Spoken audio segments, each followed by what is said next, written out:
آیت اللہ سید عبدالہادی سبزواری ایک بہت عظیم مرجع تقلید گزرے ہیں، اور میں ان کا ذکر پہلے بھی آپ کی خدمت میں کر چکا ہوں۔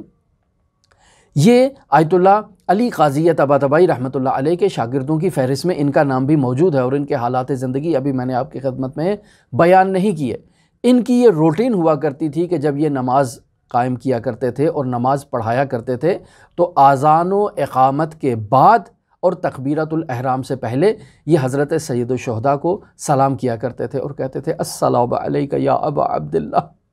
یہ حضرت سید الشہداء کو جب سلام کرتے تھے اور اس کے بعد تکبیرۃ الاحرام کہتے تھے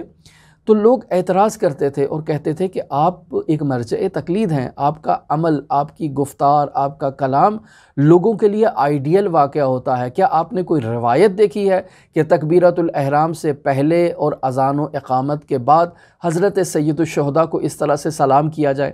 اگر آپ اس کو اپنا جو روٹین قرار دیں گے تو لوگ سمجھیں گے کہ شاید اس سلسلے میں کوئی روایت موجود ہے، اور پھر یہ ایک باقاعدہ ایک سنت کے عنوان سے جو ہے نا وہ یہ معاشرے میں رائج ہو جائے گی۔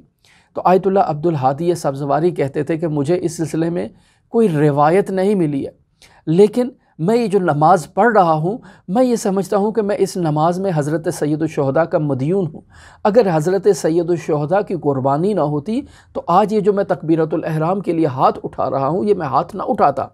آج یہ جو اذان و اقامت آپ مشاہدہ کر رہے ہیں، آج یہ جو آپ نماز کی طولانی صفیں دیکھ رہے ہیں، اور یہ جو دیکھ رہے ہیں کہ لوگ کس قدر خداوند متعال کی عبادت کے لیے خضوع و خشوع کے ساتھ اس کے محضر میں پیش ہوتے ہیں، اگر سید الشہداء نہ ہوتے تو آج یہ نمازیں اس انداز میں قائم نہ ہوتی۔ میں اپنے دین میں حضرت سید الشہداء کا محتاج ہوں اور حضرت سید الشہداء کا مدیون ہوں، لہٰذا میں اپنے اوپر یہ لازم سمجھتا ہوں کہ وہ نماز کہ جس نماز کی تحفظ کے لیے حضرت سید الشہداء نے اپنی قربانی دی اور اپنے سر کو سجدے کی حالت میں خداوند متعال کے حضور نثار کیا، میں یہ پسند کرتا ہوں اور یہ دوست رکھتا ہوں کہ جب بھی میں تکبیرۃ الاحرام کے لیے